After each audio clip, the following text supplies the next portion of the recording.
تو ہمارا مقصد یہی ہوتا ہے کہ جتنے حاجی صاحبان تشریف لائیں ان کو ہر قسم کی سروس ان کو کسی قسم کا مسئلہ نہ ہو، اور ان کو ہر لحاظ سے ان کا جو بھی پریشانی ہو عبادت کے حوالے سے. باقی ظاہری بات ہے ملک چھوڑ کر آئے ہوتے ہیں، نہ یہاں کی لینگویج آتی ہے، نہ ہی یہاں کا پتہ ہوتا ہے کہ فوڈ کھانا وغیرہ اور یہ آگے دیگر معاملات. پھر سب سے اہم کہ جب زیارات پر جاتے ہیں، اب میں بیان کرتا ہوں کہ دنیا میں لاکھوں تاریخی مقامات ہیں، لیکن یہاں کی جو تاریخی مقامات ہیں، یہاں کی جو ہسٹوریکل پلیسز ہیں، ان کو یہ فضیلت ہے کہ ان کو نسبت ہمارے نبی سے ہے. بے شک ان کا ذکر اللہ پاک نے قرآن میں کیا ہے. میدان عرفات ہے تو میدان عرفات کا ذکر اللہ نے قرآن میں کیا ہے. جبل سور ہے، غار سور ہے، تو اس کا ذکر بھی قرآن پاک میں ہے. تو یہ مقامات ہیں، ان مقامات کے بارے میں آپ اگر خالی دیکھ لیں گے تو آپ کو پتہ نہیں ہوگا جب تک آپ اس کی ہسٹری نہیں پتہ کریں گے. اس کی ہسٹری پتہ کریں گے تو آپ کو وہاں پر جانے کی اہمیت کا مزید اندازہ ہوگا. پھر وہاں پر جا کر آپ کو دعا مانگنے کا بھی اسی طریقے سے مزہ آئے گا کہ یہ کتنی امپورٹنٹ جگہ ہے. تو بیسیکلی ہمارا موٹو یہی ہوتا ہے کہ ہم دنیا بھر سے جتنے بھی حجاج کرام تشریف لاتے ہیں، بالخصوص ہمارے یو کے والے، امریکہ والے، اور یہ جو دیگر ممالک میں ہمارے پاکستانی بھائی رہتے ہیں، ہماری مسلم کمیونٹی ہے، وہ جو حج عمرے کے لیے تشریف لاتے ہیں، تو ان کو ہر قسم کی سروس، ان کو ٹرانسپورٹیشن کی، ان کو اکوموڈیشن کی، ان کو باقی ہر طرح کی، ان کو یہاں پر کوئی ہمارا مقصد یہ ہوتا ہے کہ کسی قسم کی تکلیف نہ ہو. بالکل. حافظ صاحب، یہ جو اکثر لوگ کہتے ہیں کہ بلاوا آتا ہے یہاں پہ، ایسے بندہ جب تک اللہ تعالیٰ کی طرف سے بلاوا نہیں ہے اس وقت تک بندہ آ نہیں سکتا. لیکن جو گنہگار ہوتے ہیں، جو اپنی وہ گناہ چھوڑتے بھی نہیں ہیں، وہ بھی آتے ہیں، تو وہ کیا ہے؟ یہ دیکھیں بیسیکلی یہ کوئی اس کی ترتیب نہیں ہے. جیسے اس دنیا سے جانے کی کوئی ترتیب نہیں ہے، کوئی نیک پہلے جا رہا ہے گناہ گار بعد، یہ کوئی ترتیب نہیں ہے اس کی. یہ اللہ پاک کا فضل و کرم ہے. ان کو بھی بلاوا آتا ہے؟ ان کو بے شک ان کو بھی بلاوا آتا ہے. وہ کوئی نہ، میں نے ایسے لوگوں کو دیکھا ہوں کہ آپ یقین کریں، کچھ لوگ یہاں پر سعودی عربیہ میں رہنے والے ہیں اور ان کو سال 2 سال ہو جاتے ہیں کہ وہ آ کے عمرہ نہیں کرتے. ایک شخص تھا، اس کو 20 سال ہو گئے تھے طائف کے اندر رہتے ہوئے، 20 سال کے اندر اس کی ایک دفعہ بھی مدینہ حاضری نہیں ہوئی. تو یہ جو ہے نا، یہ کرم کی بات ہے. یہ بڑے کرم کے ہیں فیصلے، یہ بڑے نصیب کے پاس ہے.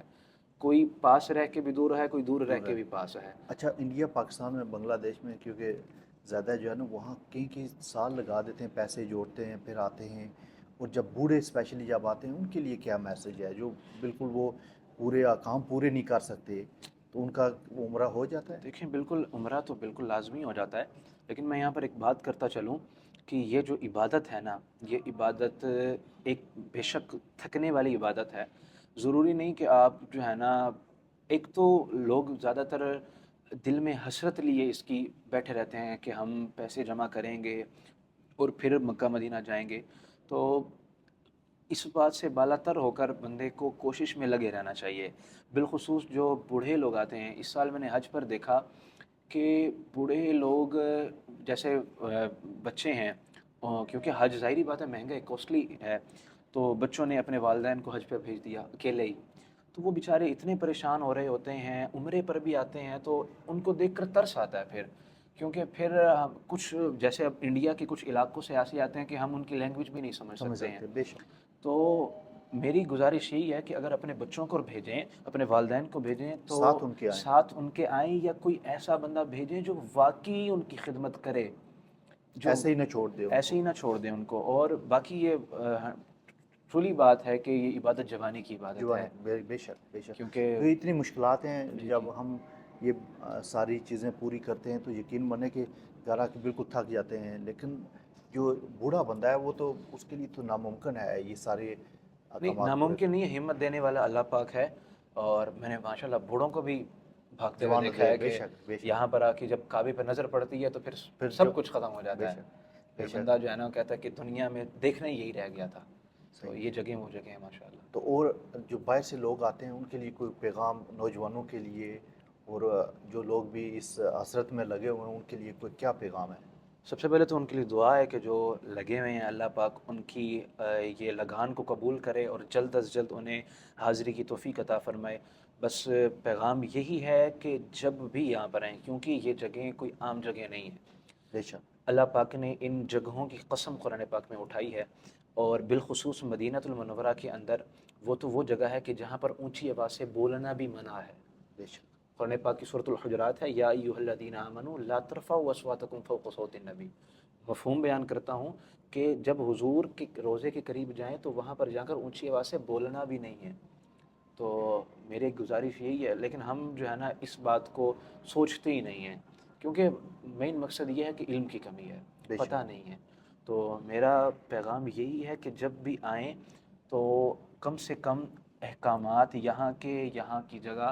عام مسجد کا ادب اتنا ہے کہ علماء فرماتے ہیں کہ عام مسجد کے اندر بھی زور سے پاؤں نہ رکھے جائیں، کہ مسجد کو تکلیف ہوتی ہے، تو یہ تو پھر اللہ کا گھر ہے. کائنات کی سب سے بڑی مساجد ہیں. بے شک. تو یہاں پر یہ بہت ادب والی جگہ ہے، یہاں پر ادب سے رہنا ہے، نہ صرف مکہ میں بلکہ مدینہ المنورہ میں، کیونکہ تمام جہانوں کی جان کائنات حضور صلی اللہ تعالی وسلم مکہ المکرمہ میں مدینہ المنورہ میں آرام فرما ہے. تو وہ جگہ بڑی عظیم جگہ ہے، اور وہ جگہ جہاں سے حضور صلی اللہ علیہ وسلم روزانہ گزرا کرتے تھے، اللہ پاک نے اس جگہ کو جنت کا ٹکڑا بنا دیا، بے شک. اور لوگ وہاں پر جا کر نماز بھی پڑھتے ہیں. تو میں یہی کہوں گا کہ جب بھی آئیں ان جگہوں کے ادب کے بارے میں پڑھ کر یا کسی سے سن کر یا کسی سے سیکھ کر، یا اپنی مسجد کے امام صاحب کے پاس چلے جائیں. ان کو نہیں ہوگا تو آپ کے کسی ایسے بندے سے رابطہ ضرور کروا دیں گے کہ جو آپ کی ہیلپ کر سکتا ہوگا اس مسئلے بالکل، میں. یہاں کافی ہیلپ مل جاتی ہے. تو اس لیے یہی ہے کہ آپ رابطہ کریں کسی سے. جی. جب کوئی آپ کو گائیڈ کرے گا تو اس سے بہتر آپ کی جو ہے نا باقی زیادہ. انشاءاللہ میرا نمبر بھی آپ کو ڈسکرپشن میں مل جائے گا. یہاں پر آ کر آپ کو کسی چیز کی سروس کی، کسی چیز کی پرابلم ہو یا اینی تھنگ کچھ بھی ہو، تو انشاءاللہ آپ کی خدمت کے لیے ہر وقت حاضر رہیں گے. اور میں شکریہ ادا کرتا ہوں جازیب بھائی کا کہ انہوں نے جو ہے نا ٹائم نکالا اور انہوں نے مجھے فرمایا تو میں حاضر ہو گیا. تو اللہ پاک سے دعا ہے اللہ پاک ان کو بھی بار بار حرمین شریفین کی بعد بازی آمین. عطا فرمائے، بار بار اپنی فیملی کے ساتھ ماشاءاللہ یہ تشریف لائے ہیں. اللہ پاک بار بار ان کو آنے کی توفیق عطا فرمائے. حج پر بھی اللہ پاک آپ کو بلائے آمین. اور آپ کو حج کی سعادت عطا فرمائے، آپ کے گھر میں برکتیں نازل فرمائے اور آپ کے بچوں کو نیک بنائے اللہ پاک. آمین. بہت شکریہ حافظ صاحب، آپ نے جزاک ٹائم اللہ دیا. خیرہ. ناظرین، ہمارے ساتھ مکہ مکرمہ سے حافظ صاحب تھے. ان نے بڑی خوبصورت انداز میں آپ کو بتایا کہ کیا کیا چیزیں ضروری ہیں.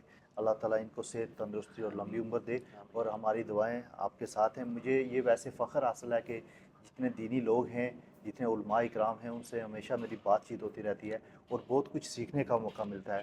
اللہ تعالیٰ سے دعا ہے کہ اللہ تعالیٰ سب کو اپنے حفظ و امان رکھے. ناظرین، آپ کا ایک دفعہ پھر دل کیا تھا اگر ان سے مکہ مکرمہ سے شکریہ، اور دعاؤں میں یاد رکھیے گا. تھینک یو سو مچ. اللہ حافظ.